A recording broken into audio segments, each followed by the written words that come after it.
할렐루야. 사랑하는 우리 예수은적교회 성도 여러분, 오늘도 좋은 아침입니다. 하나님께서 오늘 저와 여러분들에게 크게 은혜를 주시고 또 하루를 승리하게 하시는 힘을 주실 줄로 믿습니다. 우리 다 함께 신앙을 고백하겠습니다. 전능하사 천지를 창조하신 하나님 아버지를 내가 믿사오며 그 독생자 우리 주 예수 그리스도를 믿사오니 이는 성령으로 잉태하사 예언대로 처녀의 몸에서 나시고 나를 위하여 고난을 받으사 십자가에 못 박혀 죽으시고 장사한 지 사흘째에 죽은 자 가운데서 다시 살아나시며 하늘에 오르사 전능하신 하나님 우편에 앉아 계시다가 거기로부터 산자와 죽은 자를 심판하러 오시리라. 성령을 믿사오며 거룩한 공교회와 성도가 서로 교제하는 것과 죄를 사하여 주시는 것과 몸이 다시 사는 것과 영원히 사는 것을 믿사옵나이다. 아멘. 네, 오늘 하나님께서 우리에게 허락하여 주신 하나님의 은혜의 말씀은 우리 야고보서 1장 12절에서 15절까지의 말씀입니다. 제가 특별히 이 말씀들을 길게 하지 않고 짧게 끊는 이유는 그 짧게 단락이 하나의 교훈처럼 되어 있기 때문에 그렇습니다. 그래서 야고보서는 상당히 참 실용적으로 우리에게 설명을 하고 있다라는 것인데요. 자, 한번 우리 말씀을 한번 읽어보도록 하겠습니다. 시험을 참는 자는 복이 있나니 이는 시련을 견디어낸 자가 주께서 자기를 사랑하는 자들에게 약속하신 생명의 면류관을 얻을 것이기 때문이라. 사람이 시험을 받을 때에 내가 하나님께 시험을 받는다 하지 말지니 하나님은 악에게 시험을 받지도 아니하시고 친히 아무도 시험하지 아니하시느니라. 오직 각 사람이 시험을 받는 것은 자기 욕심에 끌려 미혹됨이니 욕심이 잉태한즉 죄를 낳고 죄가 장수한즉 사망을 낳느니라. 아멘. 네. 오늘 이 말씀을 우리가 좀 깊이 좀 살펴보기를 원합니다.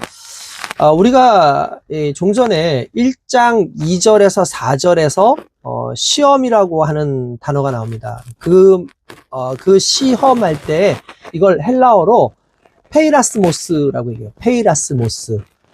요 페이라스모스는 시련이에요. 고난, 시련. 이런 뜻이죠. 그리고 그 고난과 시련을 통해서 우리를 연단하시고 연단함으로 인내가 있게 하시고 그 인내는 결국 믿음을 완성케 하고 성장케 하는 그러한 요소다라고 우리가 말했습니다. 그런데 오늘 12절에서는 그러한 긍정적인 모습에서의 시험이 아니다라고 볼 수가 있어요. 일단 12절은 2절, 4절의 사상을 약간 좀 반복하는 느낌이 처음에 있습니다. 사용된 핵심 단어들이 12절에서도 유사한 형태로 사용되어지는데 이때에도 시험을 할 때 페이라스모스라고 얘기를 해요. 그리고 거기에 뭐라고 되어 있습니까? 처음에 우리가 읽었을 때 시험을 참는 자는 복이 있나니 이는 시련을 견디어낸 자가 주께서 자기를 사랑하는 자들에게 약속하신 생명의 면류관을 얻을 것이기 때문이라 라고 되어 있어요. 이 말 속에서의 그 의미는 이제 간단하게 말하면은 이게 2절 12절 자체의 내용이 2절에서 4절에 대한 단순한 반복처럼 보이지만 그러한 반복이 아닙니다. 물론 이제 여기서 말하는 시험이 시련도 포함이 될 수 있겠죠. 그런데 여기는 페이라스모스라는 그 말처럼 이제 시련이라는 의미도 가지고 있지만 13절 이하를 잠깐 읽어보면은 거기에 보면은 이제 그 시험을 페이라조 또는 이제 아페이라스토스라고 그렇게 얘기를 하는데 요 의미로 쓰여지는데 그 뜻은 뭐냐면 유혹이라는 뜻이에요. 유혹. 그러니까 똑같은 시험이지만 이게 한글로 해석을 해서 둘 다 시험했지만 하나는 시련이고 하나는 유혹이에요. 시련과 유혹은 다르죠. 시련은 우리를 성장하게 하죠. 우리를 훈련하게 하죠. 그래서 우리로 하여금 성장하게 하는데 목적이 있지만 유혹은 우리를 넘어뜨리는 데 목적이 있는 거죠. 그러니까 13절부터 나오는 이하의 그러한 그 시험이라는 단어를 본다면 12절에 나오는 그 시험도 아마 유혹의 가까운 이런 부분이다라고 볼 수가 있습니다. 특별히 유혹에 가까운 의미로 우리가 이해를 하고 성경에 보면은 뭐 견뎌낸다, 참는다라는 말로 이렇게 나오지 않습니까? 그거를 휘포메네이라고 얘기를 하는데, 참는다는 동사의 의미는 또 견뎌낸다라는 의미도 있지만 여기선 저항한다라는 의미로 이해를 해야 됩니다. 그렇다면 12절은 다음과 같이 번역할 수 있어요. 뭐 어떻게 하냐? 유혹을 저항하는 자는 복이 있도다. 왜냐하면 그가 인정을 받으면 여기서는 그를 하나님이죠. 하나님을 사랑하는 자에게 약속된 생명의 면류관을 받을 것이기 때문이다 라고 이렇게 해석을 하면 좀 더 이해가 쉬워지죠. 그러니까 이러한 유혹에 저항하여 이긴 자들이 하나님을 사랑하는 자, 유혹을 이기는 자, 하나님을 사랑하는 자. 달리 말하면 하나님을 사랑하기 때문에 유혹을 이겨내는 것, 이게 오늘 우리에게 필요한 신앙의 모습이라는 겁니다. 아마도 하나님에 대한 진정한 사랑은 유혹의 저항해서 이겨내는 것으로 증명된다라는 것이 야고보가 말한 내용이에요. 그러한 자에게 약속된 생명의 면류관, 승리자의 면류관, 그게 바로 예수님의 면류관 아닙니까? 근데 예수님이 어땠어요? 바로 예수님이 그 유혹을 이겨내신 거죠.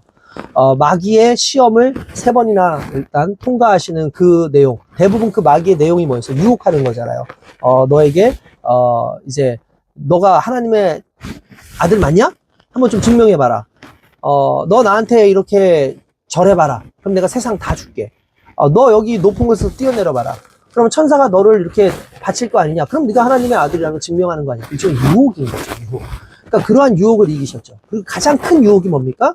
십자가에서 죽지 않을 수 있는, 하나님, 사단이 내려와 봐라. 거기 왜 매달려 있느냐? 하나의 유혹이죠. 고통으로부터 벗어나고 싶은. 그러나 그것을 저항하죠. 그리고 그것을 이겨내시죠. 이러한 것들이 바로 유혹을 저항하는 예수님의 모습인데, 성도에게도 똑같은 세상의 유혹과 시험을 저항해서 살아가는 것. 근데 그 중심이 무엇이냐면 하나님을 사랑하는 마음입니다. 결국 하나님을 사랑하는 것이 결국 유혹을 이겨내는 하나의 힘이었다라는 것이죠. 그리고 결국 그 생명의 면류관, 생명을 주시겠다라고 얘기를 합니다. 뿐만 아니라 여기에 보면은 또 재미있는 내용이 나와요. 하나님에 대한 이 부분에 대해서 하나님과 시험, 그러니까 유혹에 관련된 내용입니다. 그러니까 인간이 악에 빠지게 된 책임들을 신들에게 돌리는 게 고대 사회의 하나의 문화였어요. 그래서 여러분도 혹시 그리스나 로마 신화를 한번 보셨나 보는데, 그리스나 로마 신화에 보면은 신들이 이 사람들을 유혹하고 시험에 빠뜨리고 그들이 나한테 잘하나 못하나 한번 보자, 이런 식으로 그들을 넘어뜨릴 궁리를 하는 내용들이 상당히 많이 나옵니다.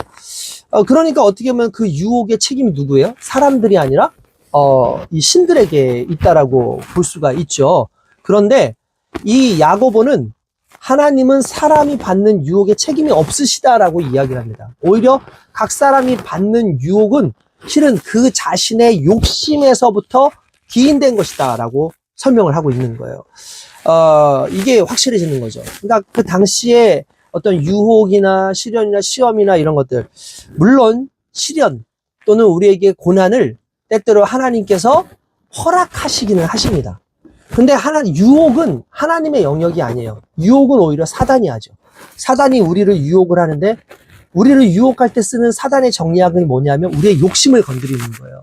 우리의 욕심, 정말 피가 끓는 그런 남자들한테는 우리의 욕심 가운데 어떤 성적 본능, 이런 것들을 건드려서 죄짓게 하고, 그리고 물질적으로나 이런 탐욕들이 있지 않습니까? 이런 탐욕을 통해서 어떤 물질적인 죄를 짓게 해서 하나님께 드리는 것이 아니라 세상 사람들에게, 세상 사람들의 어떤 그런 관심으로 인해서 자기를 부하게 하고 대단하게 보이기 위한 물질을 활용하는 그런 내용들도 있을 수 있고요. 권력도 그렇고 지혜도 그렇고 어떤 쾌락적인 모든 것들이 대부분 내 안에 있는 욕심에서부터 기인된다라고 성경이 이렇게 이야기하고 있다라는 사실이에요. 그래서 여기서 또한 이 저자였던 야고보가 뭐냐면, 하나님과 인간이 받는 시험 사이의 관계를 보다 명백히 하려고 해서 하나님은 악에게 시험을 받지도 아니하시고 신이 아무 시험도 하지 아니하신다라고 되어 있습니다. 근데 이게 하지만 이게 구약에서는 하나님께서 인간을 직접 시험하신다고 하는 언급들이 자주 나오는데 이러한 사실을 시사하는 언급들은 신약에서도 발견이 돼요. 그러니까 이렇게 볼 때에는 구약과 신약의 저자들에게 하나님께서 그의 백성을 시험하신다는 것이 기정사실로 받아들여지고 있었던 것이 분명하죠. 그러나 야고보는 여기서 말하는 것은 그런 의미가 아니었어요. 간단해서 좀 이중적인 의미의 얘기로 하나님이 백성을 연단하기 위해서 시련을 적극적으로 활용하시기는 개입을 하시지만 인간의 욕심에서 기인된 유혹에는 전혀 책임이 없으시다라는 걸 다시 한번 얘기를 하는 거예요. 실제로 그렇습니다. 구약에서 말하는 그러한 시험도 실은 하나님께서 연단의 과정 속에서의 시험이지 인간을 넘어뜨리기 위한 시험은 아니었다라는 걸 우리가 알 수 있죠. 여러분, 시험의 부정적인 요소는 이 유혹이라는 의미로 좀 이렇게 받아들여져야 된다는 거예요. 그래서 우리의 이해와 또한 이제 14절로 미뤄봤을 때 13절 후반의 의미가 분명해요. 사람이 유혹을 받는 것이 자신의 욕심으로 말미암는 것이라면 그러한 인간적인 욕심에서부터 자유로우신 분이 누구예요? 하나님이죠. 하나님께서는 그로 말미암아 유혹받으시지 않는다라는 걸 표현하는 거예요. 그러니까 유혹받지 않는 하나님의 성품으로 너희도 유혹받지 않도록 하나님의 성품을 가지고 살아라 라는 것이 중요한 부분이라고 볼 수가 있는 거죠. 그러니까 욕심은 결국 사람으로 하여금 유혹에 빠지도록 하는 거 아니겠습니까? 여러분, 우리가 가지고 있는 욕심을 열망이나 열정으로 생각하면 안 돼요. 열정과 욕심은 다른 겁니다. 우리가 뭔가 열심히 하고자 하는 것, 이걸 내 안에서 있는 소원, 이건 욕심과는 다른 거예요. 욕심이라는 건 좀 쾌락적인 요소도 있고 하나님이 배제된 것을 욕심이라고 얘기하고 하나님이 배제되지 않은 것을 비전이라고 얘기를 합니다. 내 안에서 일어난다 할지라도 하나님을 배제하지 않는 그런 비전의 모습을 욕심이라고 하지 않죠. 근데 비전이 있으면 이 유혹을 이겨내죠. 근데 비전이 없고 하나님이 배제되어 있는 그러한 소원은 욕심이라고 볼 수가 있는데 그 욕심은 결국 그 유혹에 넘어지게 하는 부분이라고 볼 수 있는 겁니다. 그래서 오늘 그 말씀에 보면은 이제 우리 15절에 이렇게 14절에 오직 각 사람이 시험을 받는 것은 자기 욕심에 끌려 미혹됨이니 유명한 얘기죠. 욕심이 잉태한즉 죄를 낳고 죄가 장성한즉 사망을 낳느니라 라고 되어 있습니다. 여기에서 아주 재미있는 표현이 있어요. 여기서 욕심이라고 일반적으로 이렇게 나와 있는 단어가 에피티미아예요. 에피티미아. 요거는 그냥 뭐 에피티미아. 근데 요 에피티미아라고 하는 단어가 그 그리스어는요 명사를 여성 또는 남성 이렇게 나누거든요. 그러니까 여성형이 있고 남성형이 있어요. 근데 여기에서는 여성형으로 썼어요. 그러니까 무슨 말입니까? 여성의 특징이 있죠. 그러니까 여러분 보세요. 임신하죠. 그렇죠? 아이를 낳죠. 이게 여성이죠. 그러니까 욕심에 대해서 여성 명사로 썼다는 게 상당히 좀 독특하지 않아요? 그러니까 잉태한다라는 그림을 그리는데 좋은 출발점이 될 수 있는 거예요. 그러니까 악한 욕망은 뭐 성적 충동과 긴밀한 관계가 이제 많지 않겠습니까? 뿐만 아니라 그냥 악한 욕망이 사람을 낚아채는 그런 부분. 마치 이제 음탕한 여인이 침상으로 남성을 끌어들이듯이 그렇게 끌어들입니다. 그러면 그 결과가 뭐냐? 욕심이 잉태해요. 그러니까 아이를 갖게 되는 거죠. 욕심이 잉태하여 죄를 낳게 된다라고 돼 있어요. 그러니까 욕심이 잉태해서 결국 그 태어나는 것이 죄라는 것이죠. 죄를 낳고 그리고 그 죄라는 것이 태어나서 성장, 장성하게 되면 그때 뭐가요? 죽음이라고 하는 것이 태어난다는 거예요.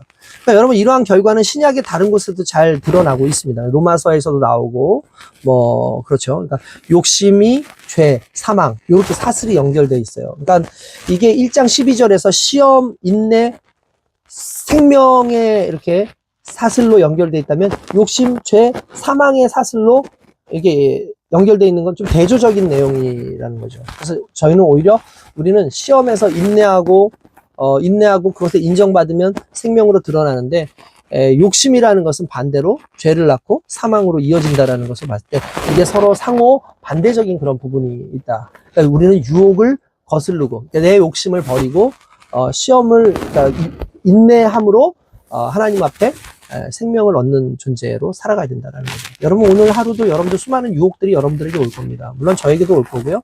우리가 살아가면서 수많은 유혹이 올 겁니다. 그것이 뭐 물질의 유혹이든 아니면 내 안에 있는 죄성으로 말미암아 나타나는 수많은 유혹이든 이 유혹에 대해서 저항해서 살아가려면 하나님을 더욱더 사랑해야죠.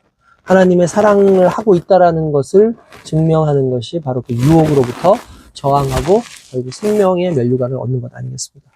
오늘 하루도 정말 세상 속에서 하나님의 것이 아닌 것을 저항할 수 있는 그런 힘들이, 그런 지혜가 하나님께로부터 저와 여러분들에게 있기를 주님의 이름으로 축원드립니다. 기도하겠습니다. 거룩하신 하나님 감사합니다. 세상의 수많은 유혹과 시험 속에서도 우리가 능히 모든 것을 감당하고 이겨나갈 수 있도록 오늘 하나님을 더욱더 사랑하는 마음 허락하여 주시옵소서. 감사하고 예수님의 이름으로 기도드리옵나이다. 아멘. 할렐루야, 승리하세요.